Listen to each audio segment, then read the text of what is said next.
convoca hoy, la Cámara de Construcción ha tenido la iniciativa de invitar a voceros de lujo, expertos en urbanismo para aportar a la planificación de esta ciudad. Es de la firma global de diseño y arquitectura Gensler, que está presente, por supuesto, en 48 países. Quiero primero darle la bienvenida a la mujer. Tenemos una speaker mujer, un speaker hombre, y les voy a contar un poquito de quién se trata. Ella es María Paula Sáenz y va a hablar de City Pulse Survey 2021. ¿Quién es María Paula? Ella es líder regional de estrategia para Latinoamérica. En su rol como guía ha fomentado excelentes relaciones estratégicas con clientes y equipos de trabajo para lograr introducir procesos innovadores y eficientes dentro del ámbito empresarial emergente de América Latina. En su trayectoria de más de 14 años en planificación estratégica y amplia experiencia en diversas áreas de práctica, se ha convertido en una pieza clave de varias iniciativas de la firma. En sus proyectos ha logrado desarrollar y solidificar un enfoque de múltiple escala hacia la arquitectura, desde una perspectiva de programación y diseño local, que se alinean con los estándares de desempeño global de los principales clientes corporativos. Sé que todos están ansiosos de escucharla, yo también, pero les voy a hablar primero del siguiente speaker. Él es Carlos Cubillos, de Gensler también, por supuesto, y nos va a hablar de las estrategias de revitalización urbana. ¿Quién es Carlos Cubillos? Él es líder global de ciudades y diseño urbano de Gensler. Cuenta con más de 25 años de experiencia. Déjenme decirles que tenemos un panel, pero de lujo. Tiene 25 años de experiencia en la planificación, el diseño urbano y arquitectura, con un enfoque en proyectos de uso mixto. Su experiencia incluye la visión del proyecto, la planificación conceptual y el detalle arquitectónico para una amplia variedad de tipos de proyectos en todo el mundo, incluyendo Estados Unidos, América Latina y Medio Oriente. Esto va a estar buenísimo. Carlos tiene una maestría en arquitectura y planificación, diseño urbano de la Universidad de Pensilvania, a la que asistió con una beca Fulbright y una licenciatura en arquitectura de la Universidad Nacional de Colombia. Así que sin más preámbulo, yo sé que ustedes quieren escucharlos a ellos. Le doy el paso a nuestra querida speaker María Paula Sáenz. Los aplausos virtuales son para usted. Bienvenida. Muchas gracias, María del Carmen. Ahora voy a compartir mi pantalla y muy contenta de estar aquí con todos ustedes.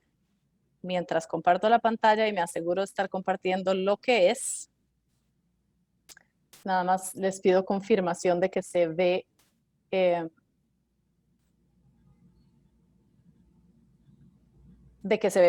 Ponla en ¿Sí? full screen. Confirmado. Listo, perfecto. Confirmado. Ok, genial. Entonces, empezamos. Muchas gracias nuevamente por estar aquí hoy. Yo voy a entrar en materia y pues sí, la parte, lo que nos emociona muchísimo a Carlos y a mí estar aquí para poder compartir un poco de toda nuestra visión acerca de las ciudades en América Latina, compartir en mi caso un proyecto de investigación muy, muy especial para nosotros en la firma y pues en general también compartir cómo vemos nosotros la evolución de las ciudades y la evolución también de nuestra práctica de diseño urbano y planificación que es algo que veo que ya ustedes también en Guayaquil tienen súper claro y súper encaminado con esta visión del 2050.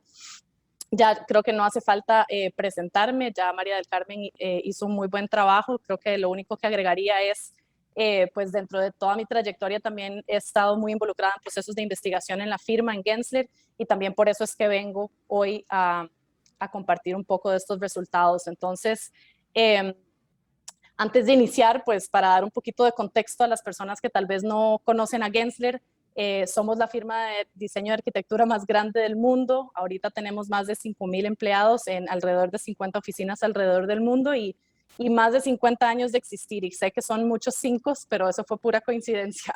En todo caso, es una firma muy grande y pues como con esa grandeza también viene un muy grande nivel de responsabilidad y por eso es que también tomamos muy en serio todo este tema de las ciudades.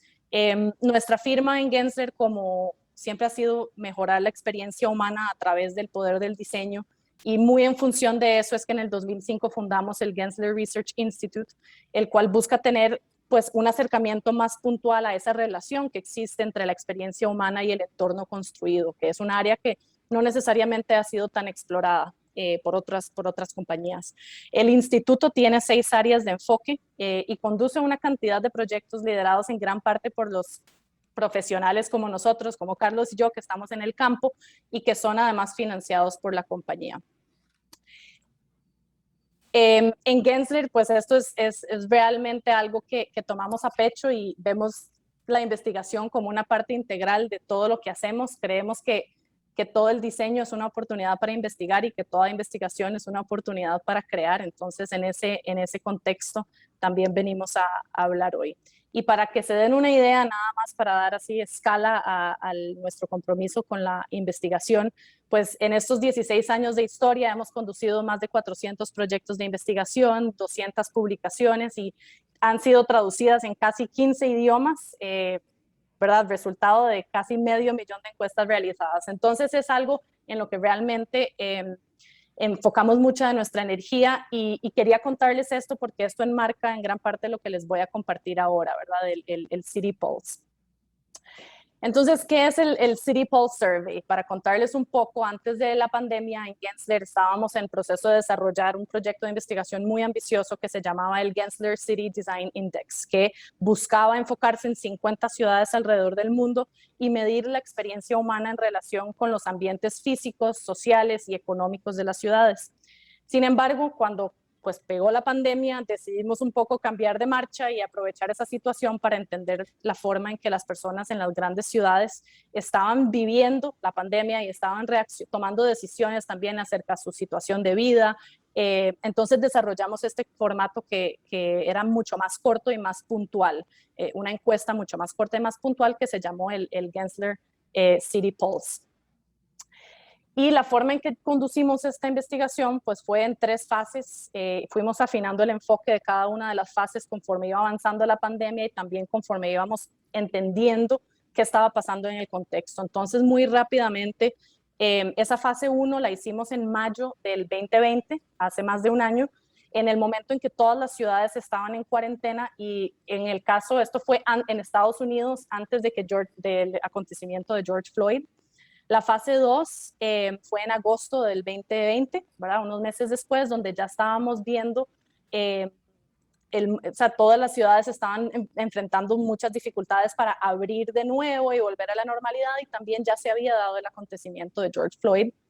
Y finalmente, pues en la fase número 3, decidimos ya abrir un poquito más el lente y explorar temas a fondo, temas de equidad, sentido de lugar y enfocado muy en la escala del vecindario, que al final del día es la célula mediante la cual vivimos la ciudad hasta cierto punto. Entonces, esa fase número 3 viene a expandir también el abanico. Estas fueron las 4 ciudades que se encuestaron en la fase 1 y 2, San Francisco, Nueva York, Londres y Singapur.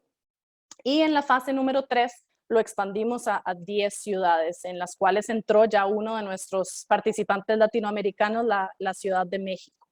En esta fase encuestamos a 5,000 personas en las 10 ciudades, todos residentes urbanos, y buscamos que todas las personas que estuvieran participando pues vivieran dentro de lo que llamamos el City Core, y siempre buscando también en esa audiencia una diversidad generacional, demográfica, de nivel de ingresos diversos también, para poder tener pues una base de datos bastante robusta y diversa. Entonces eso es lo que les vengo a contar hoy, pero quería dar un poco más de contexto para que entendieran pues las fases de investigación. ¿Qué es lo que vamos a hablar hoy? Es un poco la ciudad post-pandémica y qué implicaciones tiene todo lo que hemos aprendido para el futuro de la vida urbana. ¿Qué nos encontramos nosotros? ¿Verdad? Que muchas veces nos preguntamos qué hace que una ciudad sea exitosa, cuál es el secreto para la prosperidad de las ciudades, y obviamente no hay una sola respuesta. Sin embargo, en nuestro estudio logramos identificar 5 factores clave, tanto positivos como negativos, que nos ayudan a predecir la propensidad o la propensión de las personas a quedarse o irse de su ciudad. Estos factores, a su vez, también nos empiezan a dar áreas de oportunidad en las que las ciudades pueden enfocarse para también desarrollar planes específicos, planes estratégicos y buscar exactamente eso que hablaban ustedes, dirigirse a las personas. Entonces voy a empezar por lo positivo, que son las 3 de arriba. ¿Qué hace que la gente se quiera quedar en las ciudades? Por un lado está el buen diseño y el manejo de los barrios. El diseño de los vecindarios hace que, o sea, las personas que sienten que sus vecindarios son hermosos, auténticos, seguros, limpios, amigables para los peatones, tienen muchas más probabilidades de querer quedarse en sus ciudades, ¿no? Eso no es sorpresa para nadie, pero es importante verlo ya a la escala del barrio. También las oportunidades de empleo. Las personas no solo necesitan puestos de trabajo, sino que también necesitan sentir que tienen oportunidades de avance en sus carreras y también eso hace que quieran o no quedarse en el lugar donde viven. Y tercero, las opciones de transporte, ¿verdad? Y las ciudades no solo deben ofrecer un buen sistema de transporte, sino también deben tener un enfoque multimodal que contemple no solo los automóviles, sino opciones de micromovilidad, peatonización y una experiencia eficiente de tránsito masivo que no tenga interrupciones. O sea, ese tema de las interrupciones es también muy importante en esa experiencia fluida de la ciudad. Por el contrario, si vemos los factores de abajo, ¿qué son los factores que están haciendo que la gente quiera irse, que esté considerando mudarse de las ciudades, que quiera salir a lugares menos poblados? Dos factores específicos. Uno, lo que llamamos en inglés los big city problems, ¿verdad? Los problemas de ciudad grande, que son, ¿verdad? Cuando las ciudades son muy grandes, bulliciosas, concurridas, con mucho tráfico, y también muy interesante que las personas que sienten que las ciudades están perdiendo su patrimonio cultural empiezan a influenciar esas decisiones de irse. Y segundo, la asequibilidad, ¿verdad? Las personas que viven sueldo a sueldo, el día a día, y sienten que sus vecindarios están cada vez más costosos, hace que también eso aumente el nivel de ansiedad entre las personas y quieran irse, ya sea voluntaria o involuntariamente. Entonces, lo que les voy a enseñar ahorita es un poco cómo se empiezan a comparar las distintas ciudades, que es donde se empieza a volver súper interesante, como esta competencia saludable entre los distintos lugares que exploramos en cada uno de estos factores, ¿verdad?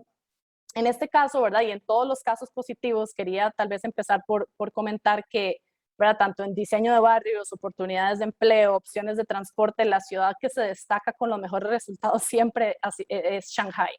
Y aquí también, pues, cabe recalcar que Shanghai estuvo abierta desde mucho antes, ¿verdad? Desde el año pasado, Shanghai empezó a abrir mucho antes que todas las demás ciudades, entonces también eso puede estar incidiendo en los resultados que estamos viendo, además de que obviamente pues hay diferencias culturales y factores importantes. Pero en promedio lo que empezamos a ver aquí entre las 10 ciudades es que, por ejemplo, el 58% de los encuestados considera que los vecindarios son auténticos, Shanghai en este caso muy por encima de los demás, mientras que un 37% considera que sus vecindarios priorizan a las personas sobre los automóviles. Nuevamente, Shanghai es el ganador en este factor. Y si vemos tal vez el caso opuesto, pues la Ciudad de México está en uno de los puntos más bajos en ambos criterios. Ahora, recordemos que la Ciudad de México es una ciudad enorme y compleja y obviamente no podemos generalizar, pero estamos enfocándonos en el puro centro de la ciudad. Si nos vamos a ver el tema de las oportunidades de empleo, también pues vemos que en promedio 1 de cada 5 residentes urbanos ha visto mejoras en las oportunidades de empleo en su ciudad y eso es importante también en el contexto de la pandemia, pero pues esperamos que eso siga aumentando aún más. Vemos otra vez el caso de Shanghai que a raíz de que reabrió hace más de un año, pues ya se ve que las oportunidades han ido mejorando y eso también yo siento que a las ciudades tal vez de nuestro hemisferio les da una esperanza de que las cosas igual van repuntando. Ya lo estamos viendo en nuestras ciudades. En términos de opciones de transporte, hemos visto un aumento importantísimo en la micromovilidad. Esto es particularmente importante en las ciudades grandes, como ustedes saben, en este caso México y Shanghai reportan los porcentajes más altos, ¿verdad? de micromovilidad y vemos casos también interesantes, estas ciudades como de segundo nivel, los second tier cities que están en proceso de desarrollo como Atlanta, donde la importancia de la micromovilidad empieza a escalar y la estás empezando a ver muy comparable a Nueva York y San Francisco, a pesar de que son ciudades muy distintas, ¿verdad? Con una propuesta de valor distinta para los habitantes. Entonces, igual, como les digo, hay muchísimos datos y cada uno de estos nos invita a entrar todavía más adentro y decir, bueno, por qué se está dando esta relación, qué es lo que está detrás de estos datos, y eso es lo que hace este tipo de investigaciones tan ricas. Entonces les estoy tratando de dar nada más una pincelada. Pasando por los factores negativos que hacen que las personas quieran irse de las ciudades, aquí tal vez, perdón, me pasé. Tal vez destacar únicamente, pues en este caso México está por encima del promedio con el tema de la percepción de la sobrepoblación o el big city problem. La gente siente la ciudad saturada, ruidosa, y tal vez eso lo vemos en comparación con otras ciudades. París también salió muy alto en esos dos criterios. Y las mismas Denver, Austin empiezan a invitarnos a preguntar también por qué estas ciudades que son de menor escala se están empezando a ver estos big city problems, y naturalmente es porque están atrayendo muchas personas, muchas compañías están viniendo a instalar estas ciudades más medianas, y pues eso cambia un poco la calidad de vida de los residentes. Pero quizás algo que se vuelve más interesante, como mencionaba anteriormente también, es esa percepción de que las ciudades están perdiendo su patrimonio cultural. Hay un promedio de casi 40% de los encuestados que considera que esto es un problema, que es esa pérdida de identidad, especialmente en ciudades como San Francisco, Austin y México, en este caso, que salieron más altos en ese sentido, porque nuevamente creo que hay temas de migración, de diversidad, que empiezan a ir un poco a complejizar un poco ese tema de la identidad local, y que creo que también es un tema fascinante a explorar por sí solo. Pasando un poquito ya, ahora sí, a los retos de asequibilidad, y ya con eso cierro la parte de los factores que impactan las decisiones de las personas de estar en las ciudades. Creo que el tema de la asequibilidad es un tema súper importante, aunque es un poco más intangible que los anteriores. Es de vital importancia. El 56% de los encuestados en estas 10 ciudades consideran que sus ciudades se están volviendo más inasequibles, y creo que eso es algo que también podemos atribuir a algunas ciudades en Latinoamérica. Y es interesante nuevamente ver las ciudades donde este sentimiento está más pronunciado, y vuelven a ser estas ciudades como Denver, Atlanta, Austin, que están en ese proceso de crecimiento, que son conocidas como los rising cities en Estados Unidos, donde todo el mundo quiere mudarse y muchas compañías están invirtiendo. Entonces, naturalmente, eso sube los precios del mercado y empiezan a haber problemas de otro tipo. Entonces ya, pues para ir cambiando un poquito de tema, también gran parte de lo que nosotros nos hemos enfocado, como les mencioné al inicio, en el City Pulse, es en la escala del vecindario. Entonces, el vecindario realmente es la célula mediante la cual vivimos la ciudad, como decía anteriormente, y creo que cuando empezamos a hablar de la experiencia urbana de las personas, pues es importantísimo que lo empecemos a analizar a esta escala. Entonces, nosotros aquí, para darle un poquito de trasfondo también a esta filmina, nos basamos mucho en investigación previa. Nosotros en Gensler venimos haciendo investigación en el tema de las experiencias desde hace muchos años, y hemos logrado identificar 6 modos de experiencia que de alguna manera o sea, son los modos predominantes en los que las personas viven un lugar, ¿verdad? Ya sea que vienen a hacer un mandado o lograr un objetivo específico, que buscan relajarse, que buscan conectar con otras personas o socializar, que buscan descubrir algo nuevo, que buscan divertirse o hacer algo aspiracional, como llevar una clase, aprender a hacer algo nuevo. Entonces, con base en estos modos, los utilizamos como lentes para calificar las experiencias de barrio en cada una de estas 10 ciudades. Y solo por señalar algunas de las cosas más destacables, pues encontramos que ciudades compactas como París, San Francisco, Nueva York, pues naturalmente obtienen esas mejores calificaciones en términos de acceso a servicios, lugares para comprar, restaurantes, comer y abastecerse en el día a día. Pero algo curioso que nos pasó, y en muchas partes de la encuesta, de hecho lo vimos, es que París obtiene una de las calificaciones más bajas en relación a la posibilidad de conectar con otras personas, y eso nos pareció curioso.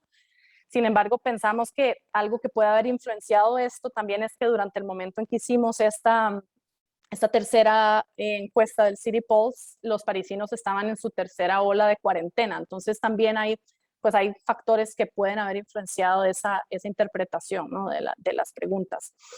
Y bueno, viendo ya temas también como el descubrimiento, ¿verdad? Y la capacidad de divertirse, de hacer algo aspiracional, que son cosas que nos nutren como seres humanos. Vemos, por ejemplo, que únicamente el 39% de los londinenses piensa que su vecindario es un buen lugar para divertirse. Similar al caso de París, ¿verdad? En ese momento en Londres también estaban en una tercera ola de cuarentena y pues obviamente hay una diversidad bastante grande en el centro de la ciudad de Londres, diferentes tipos de barrios y demás, pero creemos que eso puede haber también influenciado. Por el contrario, volvemos a ver a Shanghái como uno de los ganadores en términos de diversión, posibilidad de conectar con otras personas, descubrir cosas nuevas. Y bueno, San Francisco y Atlanta también van ahí detrás muy de cerca. Para nosotros entonces, como les comentaba, una de las áreas al inicio, también mucho del enfoque de las fases 1 y 2 del City Pulse tenía que ver con las intenciones de mudanza, porque muchas veces nos han preguntado los clientes, ¿por ustedes cómo ven el futuro de las ciudades? En algún momento, ¿verdad? Estábamos viendo este éxodo de las personas hacia el campo y realmente pues queríamos tener datos que nos dijeran cómo está la gente pensando estas cosas. Entonces, aquí nos preguntamos, ¿será que la ciudad pequeña o ese sentimiento de ciudad pequeña podría ser el futuro de la vida urbana? Porque sin importar el tamaño de la ciudad a la que estuviéramos encuestando, más de 2/3 de la población dijo estar considerando mudarse a un lugar, ya sea a una ciudad más pequeña, a zonas rurales o a los suburbios. Pero por mucho el destino más popular entre todos es la ciudad más pequeña. Si vemos el caso de México, por ejemplo, el 53% de los encuestados desea mudarse a una ciudad más pequeña, es decir, que la gente todavía valora obviamente la urbanidad y el estar conectado y demás, pero están buscando esa experiencia tal vez un poco más íntima con la ciudad. Y bueno, lo siguiente entra a ver el tema del trabajo remoto, ¿verdad? Hablamos también aquí seguimos viendo las intenciones de mudanza, ya pensando un poquito, lo empezamos a ver, empezamos a preguntarnos si había alguna diferencia en estas intenciones de mudanza entre las personas que tenían la capacidad de trabajar de forma remota y las personas que no. Y en efecto lo hay, las personas que tienen esa capacidad de trabajar de forma remota están mucho más propensas a a pensar en mudarse, casi un 11% más propensos a pensar en mudarse, y dentro de esos los millennials son pues el grupo predominante en un 51%. Entonces, para nosotros aquí se vuelve interesante ya desde el punto de vista de qué significa esto, pensar, entender esa relación que tiene toda esta información con la capacidad de atracción que tienen las ciudades hacia los trabajadores remotos, porque hoy día pues también las ciudades se proyectan ante las personas para atraer inversión, para atraer personas y esto propone un cambio interesante para las ciudades, donde en lugar de enfocarse en atraer a las personas y a los negocios, va a ser todavía más importante enfocarse en atraer a las personas. Entonces, pues nada, ya aquí voy cerrando y sí quería compartir también el índice, ¿verdad?, de satisfacción con su situación de vida actual. Estos fueron las calificaciones en todas las ciudades. Aquí, pues obviamente la insatisfacción con la situación de vida es un reto importante para la vida urbana. No todo el mundo tiene control sobre su situación de vida. Y vemos que hay en promedio solo un 57% de las personas están satisfechos con su situación de vida, obviamente promediando todas las ciudades. Y como les comentaba anteriormente, París salió con el porcentaje de satisfacción más bajo de todas las ciudades. Entonces nosotros echamos para atrás también, ¿verdad? Volvemos a ver hacia atrás, constantemente estamos haciendo esto para entender también las fases anteriores de investigación, cómo se relacionan con lo que venimos viendo. Y pues en efecto ven cómo los niveles de satisfacción van bajando enormemente en cada una de estas fases de investigación, donde por ejemplo la caída más precipitada la vemos en Singapur. Y claro, ahí empezamos a decir, pues son culturas distintas, se han manejado la pandemia de formas distintas y pues hay mucha tela que cortar, como decimos. Entonces son provocaciones muy, muy interesantes. Y pues ya con esto voy concluyendo, ya aquí quisiera pues compartir un poco de así como vemos hacia atrás, también vemos hacia adelante y ahora lo que nos emociona es las siguientes iteraciones de esta investigación. Estamos por publicar 2 estudios más, uno que está enfocado en el futuro de los centros de las ciudades y otro que va a estar enfocado en los factores que influencian el sentido del lugar en los vecindarios. Y bueno, lo que buscamos en Gensler es darle seguimiento a esta investigación y continuar generando datos en vivo para poder seguir diseñando y mejorando el mundo en el que vivimos. Si las ciudades volverán o no volverán a ser como antes, no sabemos, ¿verdad? Históricamente las pandemias, por más devastantes, han hecho que las ciudades cambien para el bien de las personas, pero si hay algo que este año nos ha recalcado es la importancia del bienestar, de la resiliencia, de la equidad y del cambio climático en la forma en que diseñamos y operamos nuestras ciudades. Y con esto le cedo la palabra a mi colega y amigo Carlos Cubillos, que nos va a contar un poco más sobre nuestro compromiso en Gensler con el futuro de las ciudades. Así que muchísimas gracias. Gracias, María Paula. ¿Me confirmas que estén viendo mi pantalla? Perfecto. Muchas gracias. Es como decía María Paula, nos emociona mucho estar con ustedes en este evento. Muchas gracias por la invitación. En mis 22 años con Gensler he tenido la fortuna de trabajar en diseño de proyectos para diferentes ciudades en muchos sitios, en las Américas, en el Asia, en África, en la China, en la India, etc. Y como producto de tantos proyectos que tenemos nosotros, cada vez nos reunimos y tratamos de pensar qué es lo que estamos haciendo, en qué creemos y tratamos de afinar nuestro punto de vista. Lo que van a ver usted enseguida tiene afortunadamente mucha coincidencia con lo que decía Félix Chunga al principio de la charla. Entonces, veamos cuál es nuestra visión hoy en día y cuáles son las estrategias de diseño para poder acometer esta visión. Empezamos con un análisis muy sencillo. Creemos que nosotros solíamos vivir en un planeta con una gran abundancia natural. Esta abundancia natural era en parte producida porque las partes existían en equilibrio y formaban un sistema circular y balanceado. Aquí hago énfasis en la palabra circular y balance.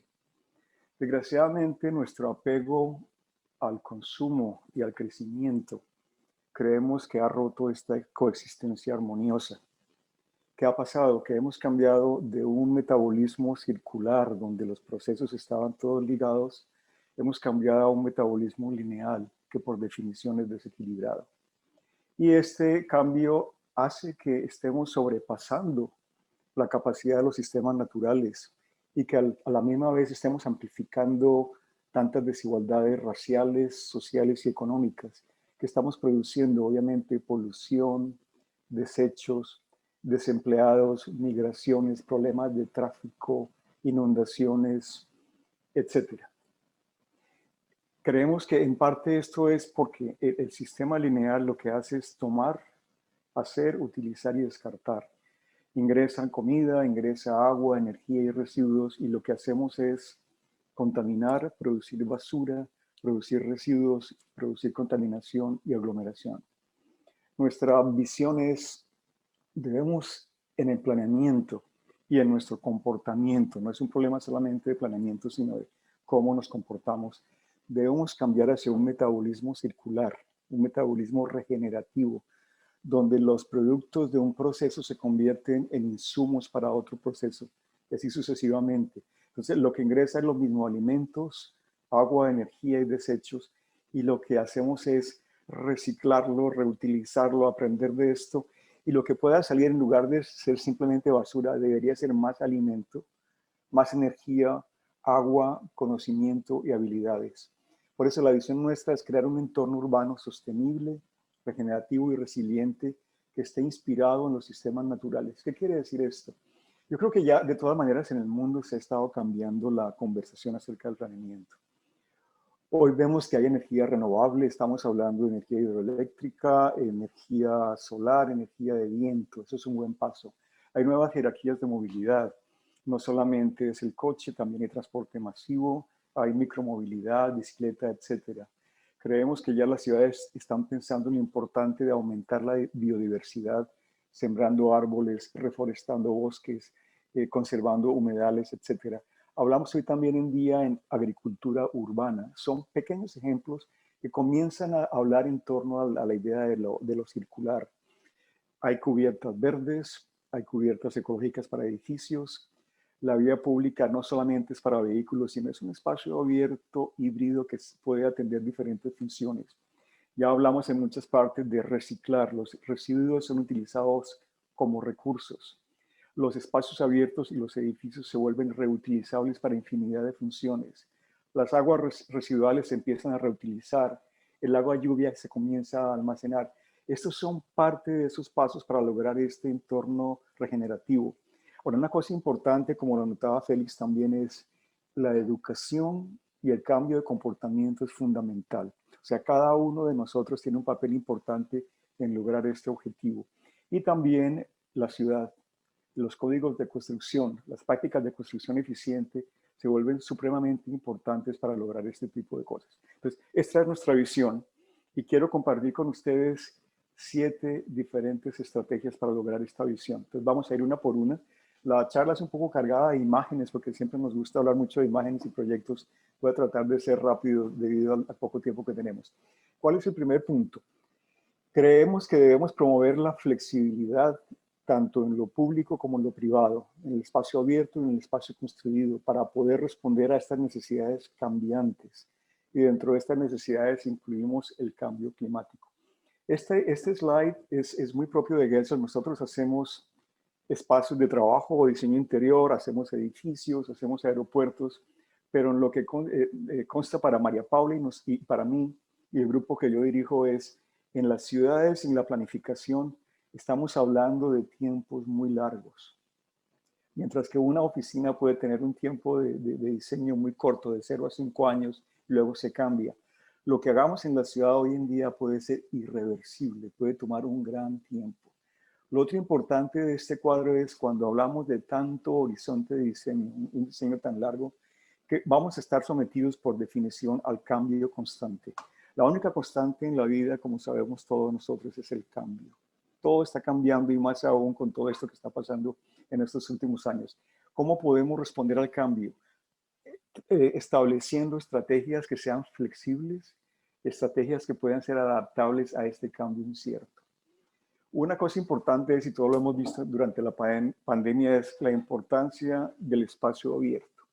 El espacio abierto crea valor e identidad, fomenta la conectividad física, aumenta la proximidad a los espacios abiertos y mejora el sentido de comunidad, la calidad del aire y el control térmico. En muchas ocasiones tenemos un espacio abierto principal centralizado, pero creemos nosotros que en la pandemia se ha visto el valor de tener espacios abiertos de pronto un poco más pequeños, dispersos, pero interconectados, y ojalá interconectados por calles compartidas y parques lineales, creando un network, una estructura, un armazón completo. Y en muchas ocasiones ya comenzamos a ver ejemplos, como en París anteriormente, o como en High Line hoy en día en Nueva York, en que se desea recrear más espacio verde y posiblemente este espacio verde pueda ser elevado para tratar de dar más oferta verde a los espacios. Veamos rápidamente un proyecto que recién acabamos en la oficina de Los Ángeles. Es para el Walk of Fame, el Paseo de la Fama en Hollywood. La idea fue crear valor de identidad, fomentar la actividad física, aumentar la proximidad a los espacios abiertos y de nuevo mejorar el sentido de comunidad, etc. Hay 3 tipologías. Una, la de arriba, es una transición completa de la calle como es hoy en día, a lograr un espacio que sea mucho más amable, un espacio creado para el ciudadano, aumentando el ancho de las banquetas o los andenes, creando más zonas para paisajismo, de paso creando mayor confort. Y en un momento dado, algunas de estas calles podrían ser cerradas al vehículo en ciertos momentos del día, creando plazas de eventos flexibles. O sea, el punto hoy en día, creemos nosotros, es ser flexible. Lo híbrido tiende a tener un impacto importante. Estos son ejemplos de cómo visualizamos este Paseo de la Fama en Hollywood. Es nuevamente mejorar la experiencia urbana para la gente y entender que la calle es para todos, no es solamente para los vehículos. En muchos ejercicios tratamos de ver también cómo podemos aumentar la flexibilidad de las calles. Este es un caso particularmente en la China, donde veíamos la condición actual de una calle en Guangzhou y cómo a través de nuevos sistemas de movilidad, etcétera, podemos lograr espacios para la gente, aun cuando el vehículo sigue siendo parte importante de esta, Podemos cambiar el derecho de vía, lo podemos hacer flexible para que durante épocas del día o del año podamos tener sitios donde pueda haber pantallas digitales, postes multipropósitos, conexión con información, pabellones temporales, etcétera. De todas maneras, creo yo que esto se está dando en las ciudades de manera ordenada o no muy ordenada. Yo me imagino que en Guayaquil ha pasado lo que ha pasado en Nueva York, en Washington, donde yo vivo, en que las calles se adaptan para otros usos durante algunas horas del día o permanentemente, porque se ha logrado demostrar que no es tan importante tener acceso al vehículo en todo momento. Pero hablando de flexibilidad, esta flexibilidad no solamente es en el espacio público, también se debe aplicar al espacio construido. En este ejemplo también en Guangzhou, en la China, vemos cómo partes de un edificio deben ser consideradas flexibles porque en la medida en que el futuro viene, en que el cambio pasa, el edificio debe poder responder a diferentes necesidades sin necesidad de destruirlo.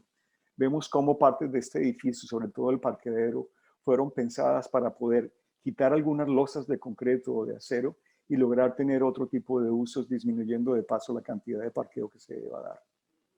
Ahora, en la parte de flexibilidad creemos que el cambio climático es súper importante y yo supongo que en Guayaquil ustedes están muy enterados de las condiciones climáticas, de qué está pasando.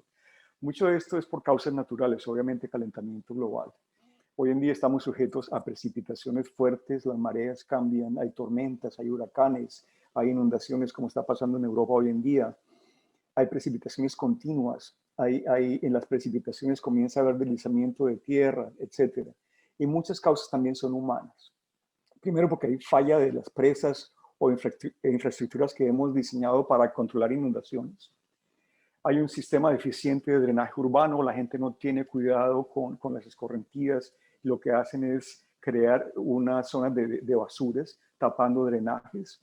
Hay degradación de los hábitats naturales, hay deforestación, desgraciadamente, y en las ciudades nuestras, y me imagino que Guayaquil no es excepción, hay un exceso de superficies impermeables. La urbanización está ocupando más de este terreno finito que tenemos y de alguna manera la naturaleza cobra de vuelta el costo que esto implica. ¿Qué podemos hacer? En terreno privado, como yo anunciaba antes en otro slide, ya podemos comenzar a pensar en techos verdes. Podemos pensar en mayor infiltración, en mayor presencia de jardines de lluvia, en estanques que puedan detener el agua lluvia durante un tiempo para que no todo salga al mismo tiempo hacia los ríos, un pavimento permeable, techos o tanques subterráneos, o sea, cisternas, y que podamos hacer un reciclaje de las aguas lluvias. Y también la ciudad puede responder con incentivos económicos y beneficios fiscales para lograr esto. Y otra cosa importante es poder tener dentro de la idea de la ciudad inteligente sistemas de alerta temprana para evitar tragedias. En lo público, obviamente, una mejora en el alcantarillado, un uso programático de los estacionamientos subterráneos. Posiblemente sea importante saber que en algún caso un estacionamiento subterráneo pueda ser inundado para aumentar la capacidad de captar agua lluvia durante un tiempo. La parte de transporte lento es crear más canales para tratamiento de agua y transporte, tener una mayor densidad de corredores verdes que pueden ser inundables durante épocas lluviosas, etc. Estas son algunas de las medidas que podemos pensar para manejar el cambio climático. En la parte de los planes de las ciudades creemos que es importante designar áreas que puedan captar inundaciones. Diseñar grandes estanques o lagos de detención que durante el verano son zonas de juego, pero durante épocas lluviosas pueden ser inundados sin ningún problema. Crear barreras removibles o permanentes en áreas que son propensas a la inundación y también crear puertos o transiciones graduales entre lo urbano y lo natural, lo urbano y el agua. Y en la parte de planeación, tener un uso del suelo coordinado y planificado. Tener en cuenta que los sistemas naturales deben ser la primera parte de nuestros planes y la parte de riesgos y evitar ubicarnos en zona de alto riesgo también es otra cosa importante. Nosotros hemos estado explorando diferentes formas de resolver esos problemas. Hay algo que llamamos urbanismo de agua, water urbanism. En este caso específico, un proyecto en Vietnam, en Ho Chi Minh City, vemos cómo el agua puede ser utilizada para transporte. Puede haber cosas flotantes en el agua, pavimentos permeables, obviamente cubiertas verdes, etcétera. Otras ideas son estas. Tenemos islas, pero también podemos tener estructuras flotantes, o ya debemos comenzar a pensar en construir edificios elevados, en pilotes, etcétera, y tener un entorno urbano que pueda ser adaptado a todo este cambio. En este corte diagramático podemos ver parte de estas teorías. En primer lugar tenemos el río, luego tendremos alguna zona donde podamos controlar el nivel de inundación hacia adentro, teniendo algunos promontorios, etcétera. Va a haber corredores verdes, pero también algunos de las partes subterráneas de los edificios deben permitir que sean inundados en algún momento dado. Los parques también deberían permitir ser inundados cuando toca. Y en un momento dado también es importante entender que durante épocas de emergencia es bueno tener un sistema de transporte elevado. En el caso de Guayaquil, ustedes tienen ya algo que está comenzando a funcionar, me imagino. Pero es como una góndola o un cable, un teleférico puede servir para transportar a la gente, poder atender emergencias, incluso cuando hay épocas de inundación. En un momento dado también podemos ver cómo el parqueadero puede ser elevado y simplemente se forra con funciones como comercio, etcétera, para no tener siempre a nivel de la calle estacionamientos. Y esto comienza a crear un sistema elevado de comunicación peatonal. Esta fue nuestra hipótesis para el caso de Tandásiri. Igualmente, debajo de las vías estábamos proponiendo otro sistema de cisternas. En el caso de Tandá, como decía, es una isla, es un promontorio, es un meandro del río. Obviamente está sujeto a inundación en todo momento. Y vemos cómo hay una comunicación directa entre el río y el agua. Cómo el paisajismo que pretendemos tener es seco, posiblemente durante una buena parte del año, pero también puede ser inundable durante la época lluviosa del año. Simplemente habrá una provisión de puentes y de diferentes pasos para seguir conectando. En otro lado, en nuestra oficina en Londres hemos estado también jugando con el tema de estructuras flotantes. El Parlamento de Londres está en una condición complicada que requiere reparación y mantenimiento por muchos años. La oficina nuestra de Londres ha propuesto un parlamento flotante, es decir, que las funciones de gobierno del Reino Unido puedan ser dadas en este edificio temporal mientras se ejecutan las acciones de mantenimiento del edificio. Por otro lado, también esto nos da una oportunidad para entender que puede haber cosas flotantes en los ríos. En este caso, en este parque, en el río Támesis, la oficina propone tener elementos de uso comunitario, parques, sitios de reunión, restaurantes, etcétera, creando un nuevo frente como experiencia urbana y como zona de turismo. La segunda estrategia, a la cual ya aludía Félix, es comenzar a pensar en la mezcla de usos, comenzar a pensar en la idea de diferentes centros en una ciudad, el policentrismo, y comenzar a pensar en la densidad y lo compacto.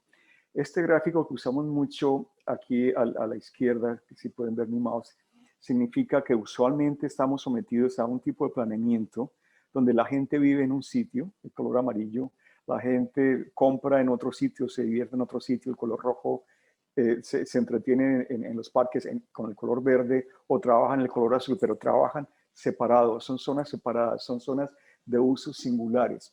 Creemos que una hipótesis importante para la ciudad del futuro es la mezcla de usos, donde en una misma zona puede haber muchas de estas funciones. Tiene que ver mucho con lo que comentaba Félix con el vecindario de los 15 o 20 minutos, que es otra estrategia aparte. Creemos que este tipo de mentalidad, en lugar de segregar usos y separar personas, debe irse hacia una mentalidad mixta de usos, grupos demográficos e ingresos. Creemos que de esta manera podemos fomentar la interacción y la diversidad, así aumentamos el uso eficiente de la infraestructura, mejoramos la caminabilidad y enriquecemos los desplazamientos de peatones. Hay infinidad de proyectos que podríamos usar. Este es uno que tenemos cerca de Los Ángeles, en Citrus Heights, donde era un sitio, simplemente era un centro comercial rodeado de estacionamientos por todo lado. La propuesta nuestra es crear una nueva centralidad, crear un sitio con múltiples usos que sea un centro más dentro de la región. Igualmente es acerca de confort, movilidad, un espacio público rico, etc. No es ciencia ficción y es algo que hemos tenido en nuestras ciudades, pero desgraciadamente se ha ido perdiendo poco a poco. La tercera estrategia es cómo podemos aprovechar la tecnología para crear lugares inteligentes. Una cosa importante es, creemos que el uso de la tecnología de las ciudades, de la ciudad inteligente como tal, debe estar vinculada a los procesos, los datos, pero ¿para qué? Para crear mejores condiciones de vida para el ser humano. La tecnología, los datos, etcétera, son instrumentos importantes para lograr tener una mejor experiencia y funcionamiento de cualquier tipo de vecindario nuestro. Se pueden tener pantallas digitales multipropósito, sistemas de enfriamiento eficientes en nuestros edificios, se puede monitorear la calidad del agua y del aire, puede haber sensores ambientales, paneles solares que creen un poco de energía, fachadas con respuesta climática, etcétera. Esto es lo que creemos nosotros es la esencia de una ciudad inteligente. La inteligencia y la tecnología se puede también usar para mejorar los procesos y la seguridad del tráfico, proporcionar información en tiempo real y una orientación activa para el usuario, mejorar la eficiencia energética, hídrica y lumínica, controlar la temperatura y la contaminación. Cuando hablamos de ciudades inteligentes, muchos creemos que las ciudades inteligentes son unas ciudades que raras, unas ciudades que lucen extrañas. Pero recordemos que Ámsterdam o Barcelona son ciudades supremamente inteligentes y lo que tienen es una tecnología que no se nota, que hace que la ciudad funcione muy bien sin perder la esencia de lo que estas ciudades son. En el caso que tenemos hoy en día también, creemos que es importante que el diseño urbano, la planificación, sea una herramienta importante para elaborar políticas públicas. El planeamiento del diseño urbano debe permitir la participación activa de la comunidad. La comunidad debe ser eficaz en la transformación de sus ciudades. Pero los diseñadores y los planificadores y los responsables políticos debemos comprometernos activamente en trabajar con la comunidad. Creemos que la capacidad del diseño urbano para poder contemplar estos posibles futuros radica en contar con la gente, con la comunidad, para poder contar historias que enriquezcan y proporcionen inspiración a un público más amplio. Creemos que esto va a conducir a una mejor política pública. Ejemplos tenemos como en Los Ángeles, donde la comunidad participó incluso en época de pandemia, pero participó virtualmente. Se crearon canales vía internet donde la gente podía proponer diferentes soluciones. Y al final se hizo un compendio de estas y se lograron soluciones que creemos que fueron equitativas e inclusivas, atendiendo la voz de la comunidad. Una quinta estrategia es movilidad, cómo nos movemos de un lado a otro. La tecnología en ha desempeñado un papel importante en la disrupción, en transformar la forma como nos movemos. Desde el iPhone, el Uber, el carro autónomo, el transporte aéreo compartido, etcétera, vemos que hay grandes cambios en nuestras ciudades. Ignoro qué está pasando en Guayaquil en el campo de la micromovilidad, pero me imagino que así como en Ciudad de México, esta fue una respuesta importante en el Cities Pulse Survey, está pasando igualmente en Guayaquil. Bogotá, mi ciudad natal, pues es una ciudad importante en el tema de las bicicletas y hoy en día pues es una alternativa importante para movernos de un sitio a otro. La micromovilidad es importante, pero igualmente el poder compartir rides, poder compartir carreras en un vehículo, en un taxi, larga distancia, etcétera, el Uber, el Lyft, etcétera, se han vuelto importantes y está logrando una serie de disrupciones en el tráfico.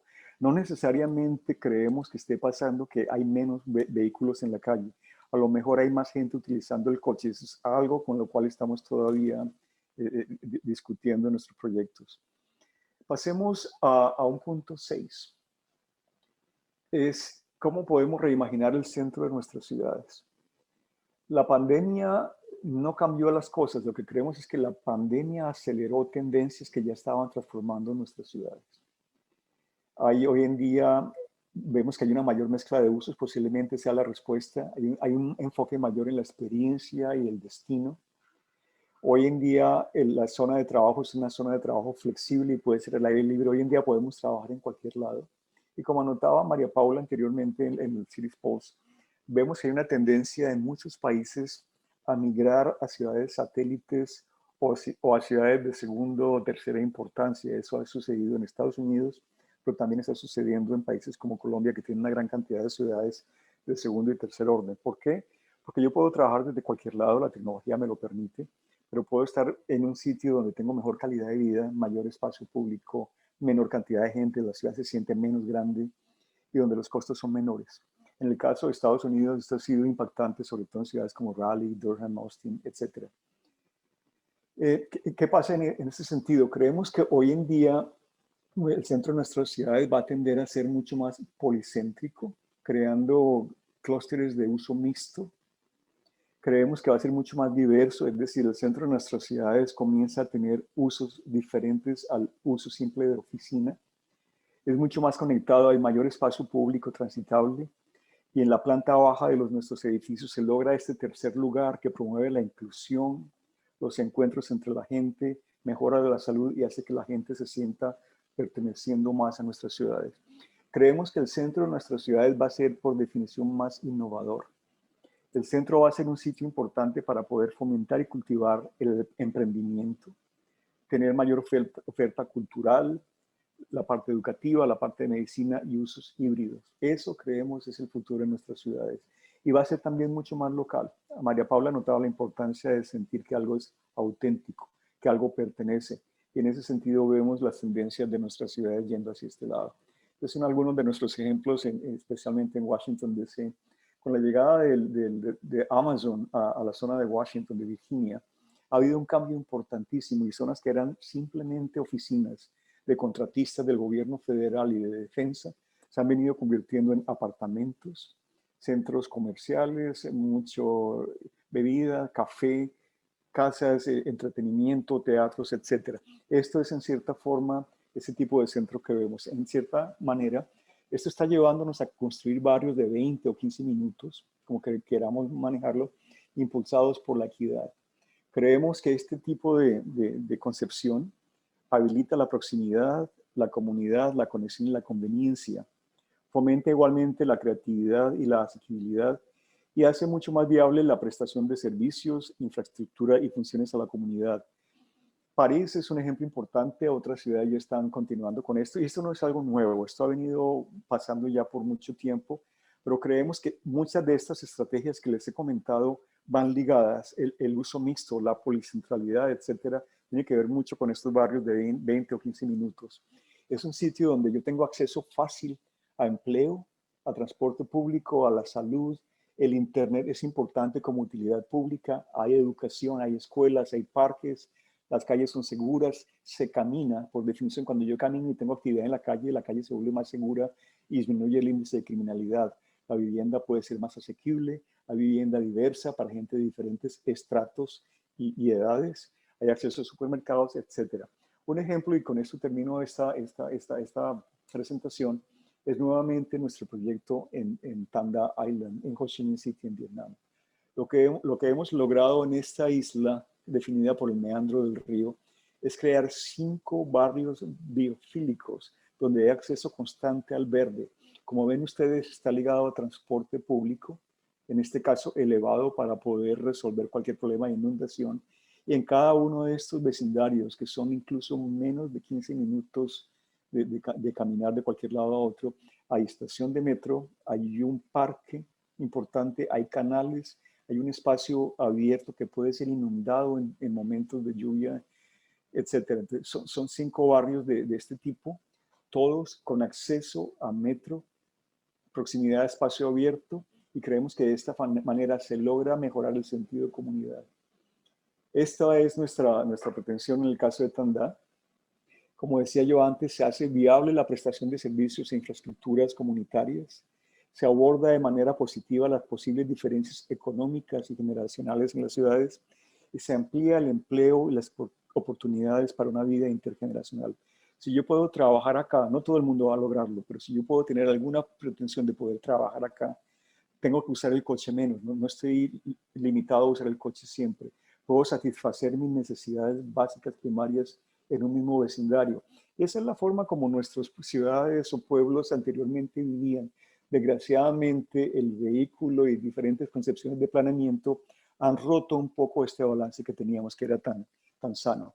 Entonces, resumo nuestra visión: la ciudad regenerativa y resiliente economía circular y 7 diferentes estrategias, que no son separadas, todas se conectan una con otra. Y una cosa importante, el planeamiento hoy en día no es solamente de arquitectos, el planeamiento es intersectoral, multidisciplinario y con la comunidad a bordo. La ciudad debe tener en cuenta sistemas de transporte, definiendo densidad, uso de la tierra, la parte natural, etcétera. Todo comienza con los sistemas naturales. Eso es en cierta forma el mensaje que queríamos dar hoy. Creemos que el futuro de nuestras ciudades debería combinar y balancear las dimensiones físicas, sociales, institucionales, económicas y ecológicas como parte de este proceso de regeneración. Muchísimas gracias por su atención.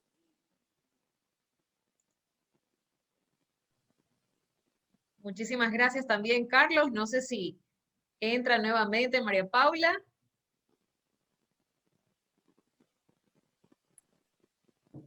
Ahí la escuchamos.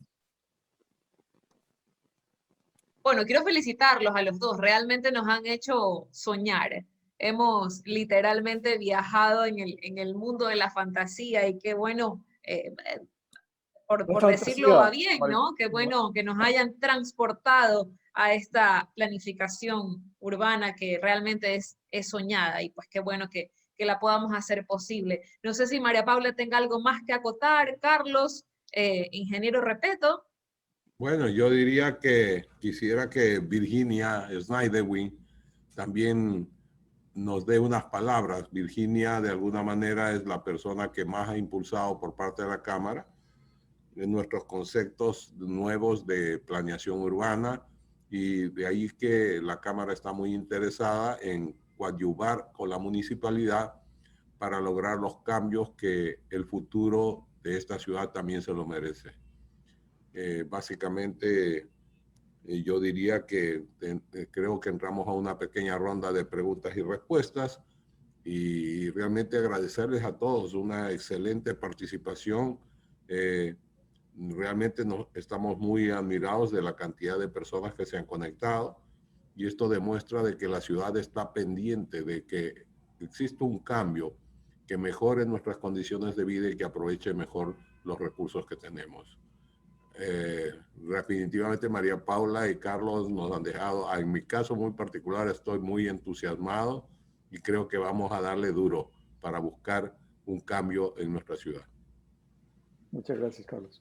Muchas gracias, así es. Sí, nosotros esperamos también poder hacer cada vez más investigación en nuestro continente. Ya tenemos varios proyectos de investigación encaminados, entonces espero la próxima vez también poder estar compartiendo información de nuestras propias ciudades para hacerlo todavía más interesante. Bueno, yo diría que los queremos muy pronto aquí. Yo sé que podemos buscar un mecanismo de financiamiento, un crédito no reembolsable, que con ayuda de los organismos multilaterales que nos permitan tener a empresas como la de ustedes acá para que nos ayuden con la vasta experiencia que tienen y no empezar desde cero. Realmente estamos muy entusiasmados y no sé, Virginia como que no quiere hablar. No. Ya creo, ahora sí. ¿Cómo estás, Virginia? Te toca hablar algo. Dale el micrófono a Virginia, por favor, Byron.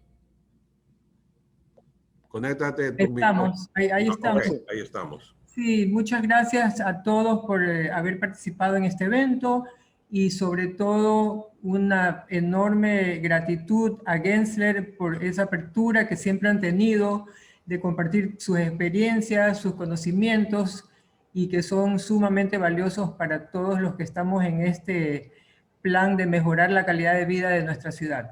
Así que muchísimas gracias y esperamos verlos pronto de nuevo. Muchas gracias. Bien, no sé cuántas preguntas vamos a tener, 3, 4, 5, no sé, hay 24 chats y inscritos y no sé cuáles vamos a... Sí, en realidad la mayoría de los comentarios son de felicitación, muy positivos y con mucha expectativa de que podamos seguir adelante con una visión tan completa como la que ha sido expuesta hoy en este programa. Yo vi una pregunta un poco difícil de contestar. ¿Cómo podemos hacer para recolectar agua donde no hay lluvia? No puedes hacerlo. Era la respuesta lógica. En Arabia Saudita, en zonas donde llueve poco, se ha estado trabajando con alternativas de condensación, con la diferencia de temperatura, pero obviamente es muy poco lo que uno puede recolectar. Es decir, desgraciadamente, donde no hay agua lluvia, pues no se puede recolectar por definición. Es una buena pregunta. Nosotros teníamos una pequeña actividad de cierre, no sé si no hay más preguntas, la lanzamos de una vez, igual. Vamos adelante. Parece que ha quedado todo tan claro que pues, las preguntas las han respondido ustedes con su exposición, así que demos paso a la actividad. Valdría la pena, es bien interesante. Perfecto, listo. Entonces yo comparto mi pantalla. Voy un segundito.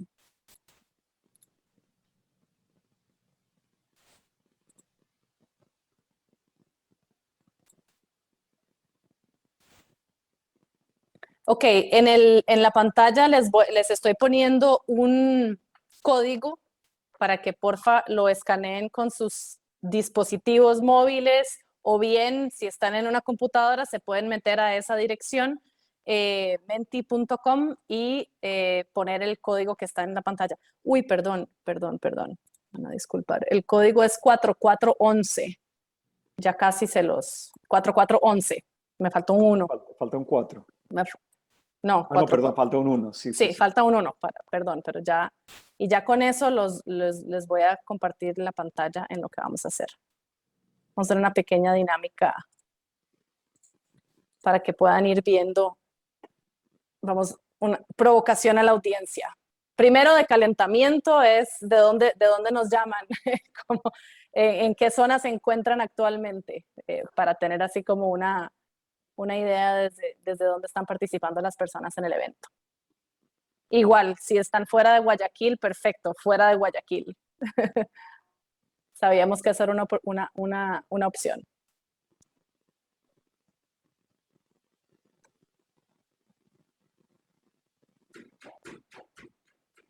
Parece que no están muy activos o no. Algunos de la tecnología nos afecta. Yo me excuso de escanearme. Porque no se preocupen, de todas maneras. Veamos la presentación en directo. Cualquier persona que entra puede ingresar ahí directo, como dice aquí arriba en la pantalla, y menti.com y usar el código que dice en la pantalla. Pero bueno, esta era de calentamiento.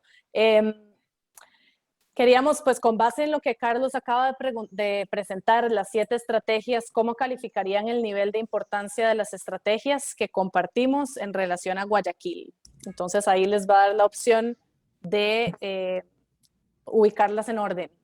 En primer lugar, en orden de importancia. Obviamente sabemos que todas son importantes, pero queremos ver cómo lo ven todos. Opa, todos van iguales. Ahora se empieza a mover. Quiero llevar a Giovanna al policía un ratito.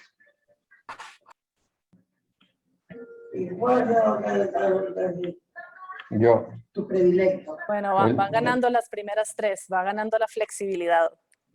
Para poder adaptarse al cambio, eso es importantísimo. ¿Quién es tu preferido? María José, la única niña, tuve 3 niñas, la única niña. No. Ok.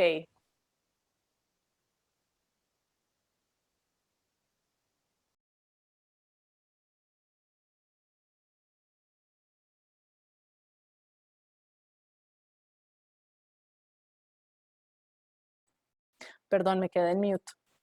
Disculpen. ¿Ya me están escuchando? Sí. Ok, creo que Carlos los están en mute, pero bueno, seguimos con la siguiente. El ganador. Sí, estamos escuchando. Listo. El ganador aquí sigue siendo flexibilidad por un poquito, pero bueno, interesante cómo empiezan a rankear. Pasando a la siguiente.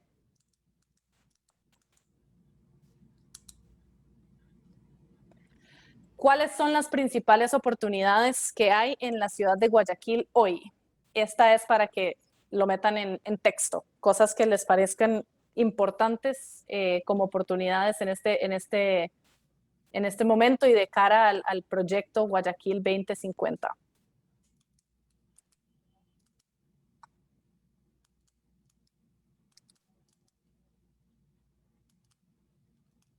Yo diría que muchas ganas de hacer las cosas también, mucho quórum.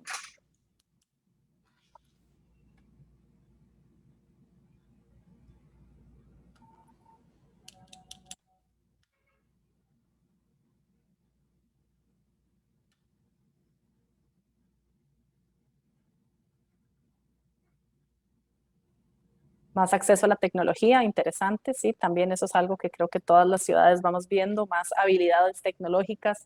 La relación con el río sigue siendo un tema supremamente importante.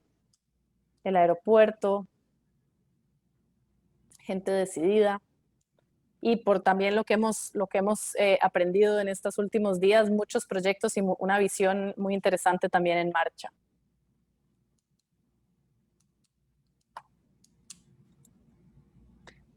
Listo, vamos a pasar a la siguiente. Y es aquí ya sí específicamente qué proyectos a corto, mediano y largo plazo pueden pensarse o se están pensando para Guayaquil. Aquí podemos ponerlo, y si quieren lo ponen así corto, 2 puntos, mediano, 2 puntos o como lo quieran poner. Es abierto, pero nos interesa también pues entenderse que hay proyectos como la calle Panamá, los parques de bolsillo y una serie de iniciativas súper interesantes que creo que ya son un inicio en muchas de las cosas que venimos hablando hoy.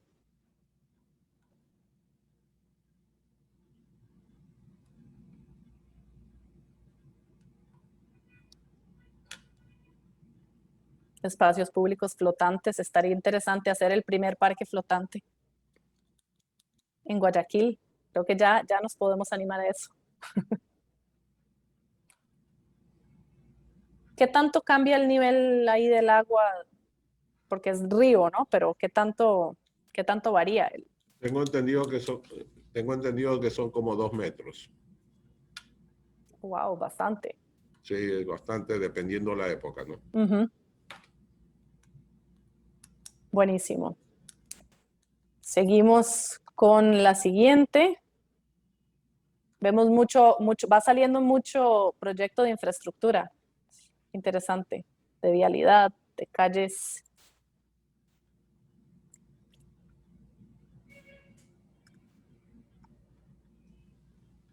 La movilidad es un punto importante también en muchas de las respuestas. Uh-huh. Aquí algo me está pasando que no me está pasando en la filmina.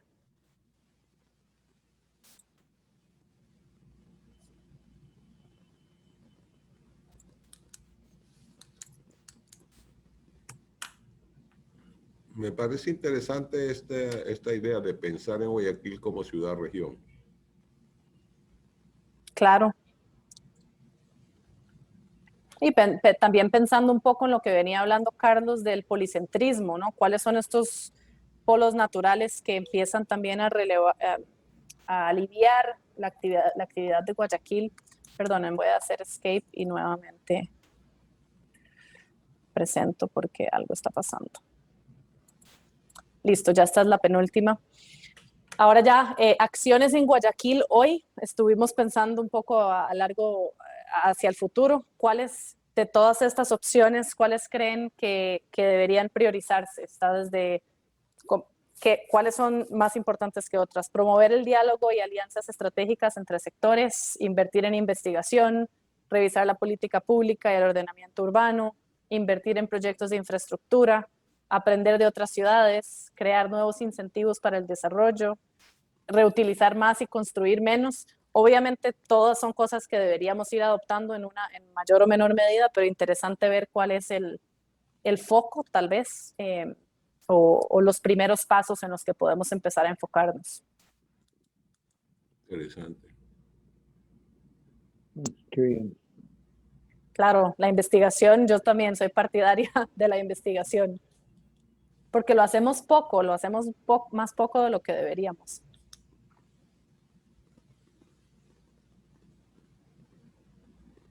Pues sí, va ganando promover el diálogo.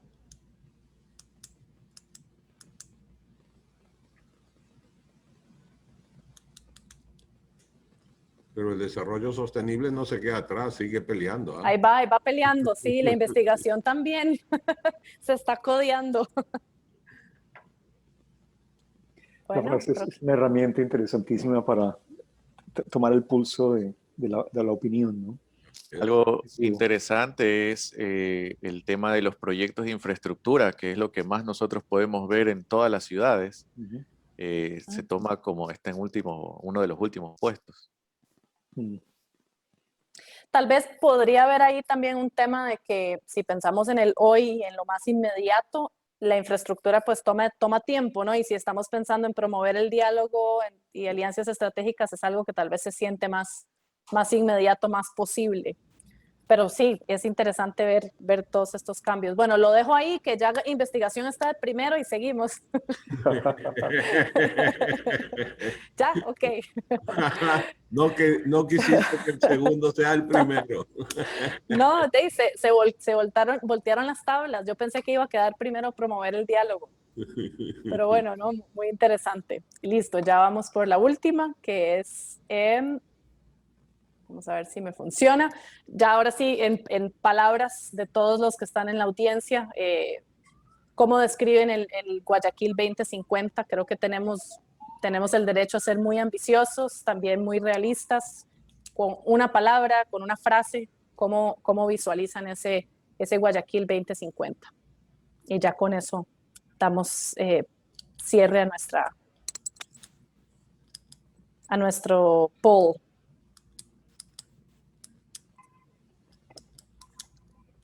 Qué interesante, Guayaquil es una mujer. ¿Se refieren?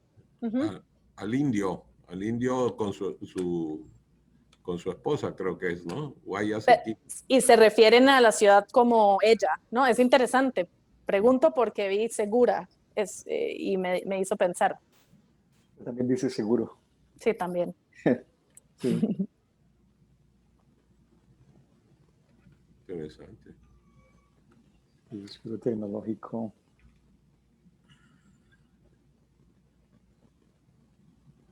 Es interesante hacer el ejercicio de la personalidad de las ciudades, ¿no? Y cómo se proyecta, ¿no? Pues obviamente toda la marca país y la marca ciudad ya empieza a hacer eso, pero la personalidad de las ciudades es algo que creo que también es súper interesante empezar a construir. Yo creo que sí somos un poquito ambiciosos. Queremos la ciudad de 15 minutos. Si llegamos a 20, yo estoy feliz. Había en el chat una nota de limitar el crecimiento de Guayaquil. Es otro tema que estamos constantemente preguntándonos si se debería limitar el crecimiento. El horizontal, ¿verdad? Hablaban de la expansión. El horizontal, sí. Que es bien interesante como discusión. Yo creo que en muchos sitios sí, el tamaño importa, y Guayaquil, tengo entendido, es una ciudad de más o menos 2.5 millones de habitantes, que aún es manejable, creo yo. En mi concepto, ciudades muy grandes son muy complicadas. Bueno, Guayaquil ha hecho mucha infraestructura de puentes para conectarse con ciudades satélites que eran pequeñas y que hoy son en realidad habitadas por mucha gente que trabaja en Guayaquil. Sí. Básicamente San Borondón, la zona de Durán. En realidad se está convirtiendo en una metrópoli, ¿no? Bueno, yo con esto voy a dejar de compartir, pero esto se los vamos a enviar. Obviamente todos los resultados, lo que queríamos era eso, tomarle un poquito el pulso a la audiencia y ver también de qué manera veían la información que habíamos compartido. Muchísimas gracias, María Paula. Muchísimas gracias, Carlos, por su conferencia, por esta intervención tan interesante. Realmente han logrado mantener al público cautivo durante todo el tiempo y, como lo dije previamente, nos han permitido soñar. Sin nada más que agregar, quiero dar gracias a nombre de la Cámara de Construcción por su presencia y, por supuesto, como dijo el ingeniero Carlos Repetto, esperarlos para una próxima ocasión. Gracias por esta cita. Ojalá en persona. Muchísimas gracias. Gracias, muy amables. Gracias a todos. Gracias. Muchísimas gracias. Gracias. Muchas gracias.